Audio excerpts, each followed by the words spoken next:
കേരള സർക്കാരിന്റെ ലഹരിവിരുദ്ധ ക്യാമ്പയിനായ ഓപ്പറേഷൻ തൂഫാൻ പദ്ധതിക്ക് ഐക്യദാർഢ്യം പ്രഖ്യാപിച്ച് Kakkidippuram Alfalah M English school മാതൃകയാകുന്നു.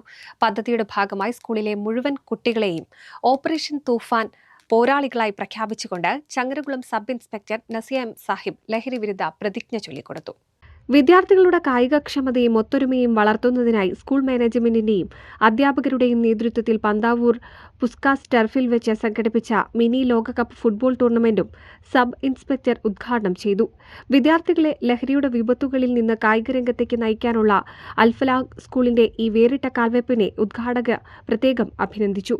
ചടങ്ങിൽ അൽഫലാഹ് സ്കൂൾ അഡ്മിനിസ്ട്രേറ്റർ ഇബ്രാഹിം സ്വാഗതം പറഞ്ഞു. School manager Muhammad Ashraf M, principal M Usman, vice principal Priya T K എന്നിവർ ലഹരിവിരുദ്ധ സന്ദേശങ്ങൾ നൽകി. Alfalah M educational trust general secretary Farooq Thalappil, MS വിഭാഗം head AK Marakkar, staff secretary Asainu CA എന്നിവരും ചടങ്ങിൽ ആശംസകൾ നേർന്ന് സംസാരിച്ചു.